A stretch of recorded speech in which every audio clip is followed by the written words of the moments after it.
Hey, what's going on, everybody?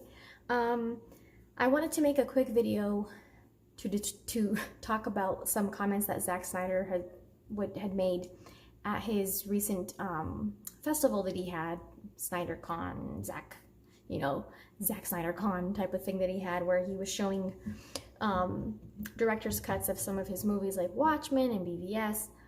Unfortunately, no, we didn't get the Snyder cut or the director's cut of Justice League there, but he did discuss some of those things, which is interesting because we haven't really had a chance to hear directly from Zack Snyder about the whole Justice League drama. There's been a lot of speculation about different things, about the Snyder cut and stuff like that. And of course, we've seen like responses, or I guess like different things that he likes on Vero and different posts, and he's responded to some people's questions and stuff like that, but not much else. Like, we haven't gotten too much directly from him, right? So he also discussed some things about Batman and how people are living in a dream world, he said, if they think that Batman doesn't kill and stuff like that. So he made some comments about Batman, but I wanted to focus more on what he said about Justice League. And first he mentioned that the original script for Justice League that him and Chris Terrio wrote was finished before Batman v Superman even came out. And so that original script was finished a long time ago. But then when the studio saw the response for BVS, and it was very controversial and divided, they kind of told him like, okay, there's some things that are just not going to happen with the Justice League movie based on the script that they had at that time, because of the a lot of the responses that some people had to BVS being dark and violent and whatnot. So then they kind of had to rewrite some things in that script that they had, and that's what they shot. Now, was that script, that's what they filmed. So he talked about, he kind of made like a pretty lengthy comment about the Knightmare sequence in BVS, which is, I think, a lot of people's favorite part in the movie, and if not, if not one of your favorite parts in the movie. And for maybe some people, it can be somewhat confusing because it doesn't really seem like it goes along with the storyline of the movie, right? So he explained it, and he explained what his intention was for that scene. And of course, like sometime after the movie came out, he did come out and say like it's supposed to be like a giant Easter egg that will be alluded to in the future, right? In future films, which I think we all knew that. Like, it's this giant Easter egg sequence, and it's giving us like foreshadowing of stuff that's going to happen in the future in the DC film universe, and it'll be explained later on. That's what we were all expecting, and that didn't happen. So he was kind of explaining what his vision was for including that in Batman vs Superman. It's obviously an alternate future timeline where the Earth has been taken over by Darkseid, which we can tell in the film because it's like this apocalyptic looking future. We see the Omega symbol on the ground, and pretty much humanity has been like wiped out for the most part. And the Earth is, there's fire everywhere and stuff like that. So he mentions that only a few members of the Justice League have survived to that point. Obviously, Batman being one of them, because we see him in that sequence. We see Superman, and then we see Flash running back in time to tell Bruce what's going to happen and why they need to get together, why he needs to get them together.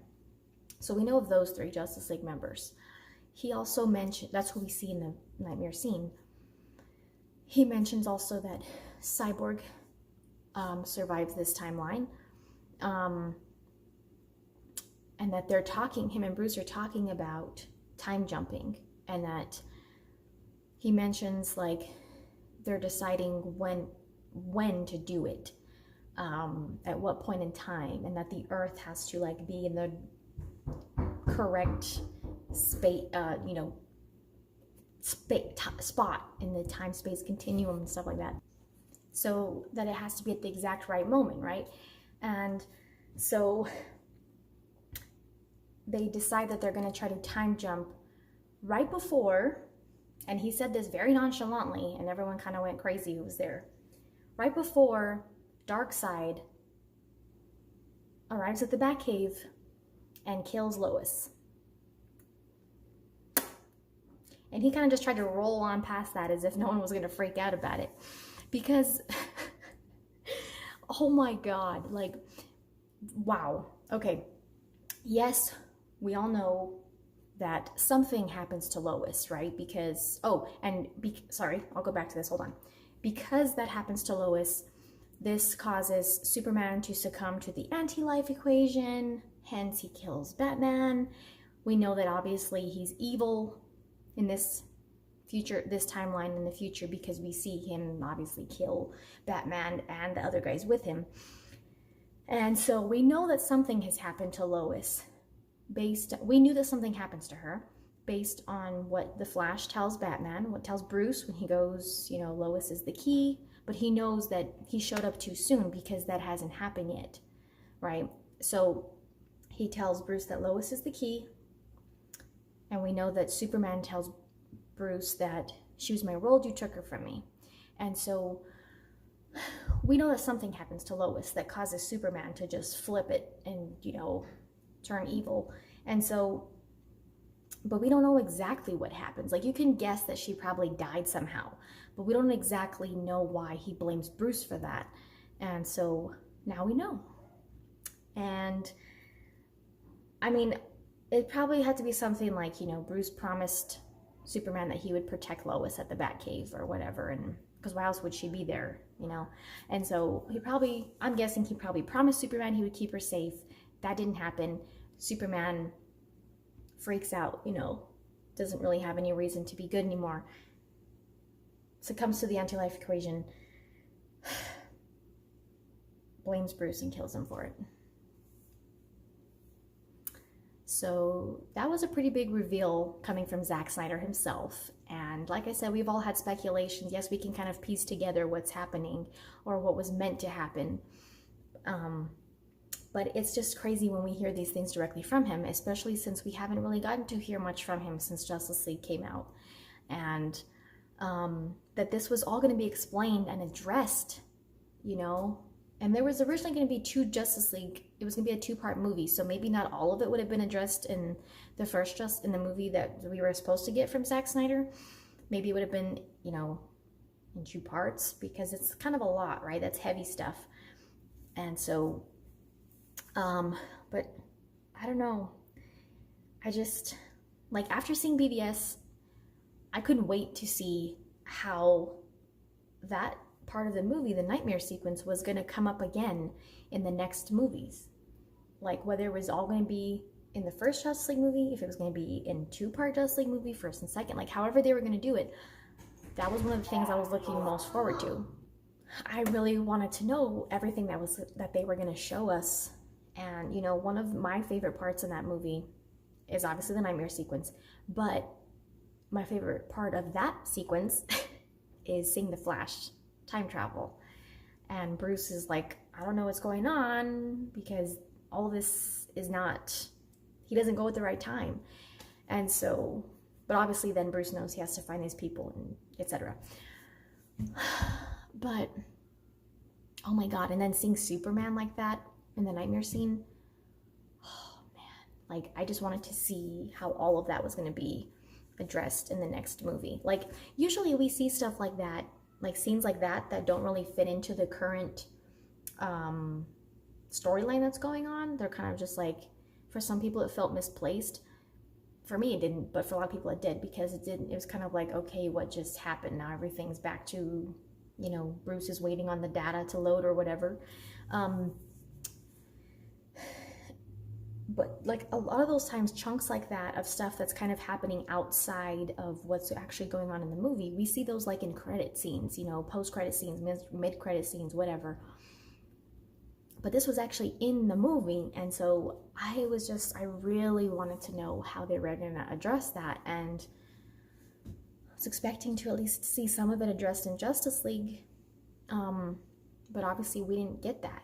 And for the Knightmare scene being such a big part of BVS and not just being thrown at the end as a credit scene, it's crazy to me that Warner Brothers is just like, nope, we're not going to address it at all.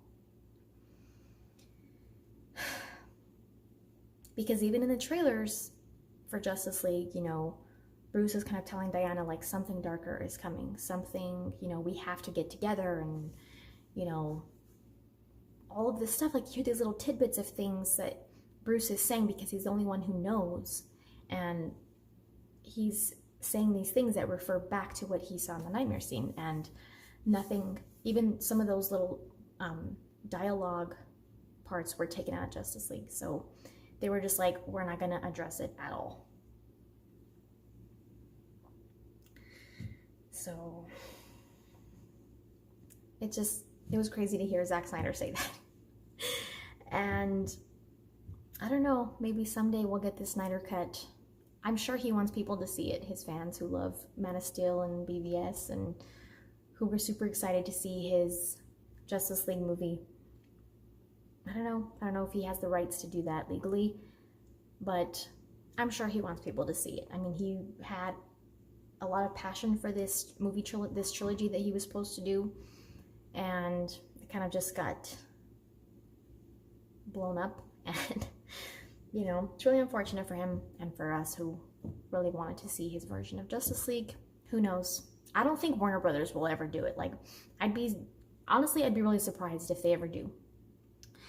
But I don't know how else we would get it somehow, unless one day Zack Snyder is somehow released from Warner Brothers and he somehow has the legal rights to release that movie, but he still works with their studio, so I don't know if that would ever happen or how, or I don't know all of the legality that goes into that. But honestly, I'd be really surprised if we ever get to see it, because I think Warner Brothers has too much pride that they're not willing to swallow and do it, even though they could make money off of it, I think it's more of a pride thing. But we're going to have a new CEO at Warner Brothers, so I don't know. Who knows? Maybe we'll get a Snyder lover, a Snyder fan in there who's like, I want to release this. But no, I do wish we could see it, but it was pretty cool to hear him talk about it a little bit. And I'm sure more people are probably going to be asking him even more questions now that he finally got to speak out a little bit about this movie. Somewhat, a portion, But I don't know. I just wanted to make a quick little video comment about it because it was pretty crazy to hear him say that. And so let me know what you guys think about, oh my God, it would have been so crazy to see that. Like, I understand why the studio was nervous about doing that, but oh my God, people would have freaked out. Like he said in his clip, like, there would have been rioting in the streets if they would have done this. And I think it would have been awesome. Not riots, don't do that. But it would have been so awesome to see that in a movie and then see Flash time travel. Oh my God. Okay, I gotta stop because I'll just keep going on and on about it. But anyway, let me know, would you guys have liked to see that in a Justice League movie? Or see the Nightmare sequence get fleshed out that way eventually? Yeah, let me know what you guys think. Thanks for watching. See you next time.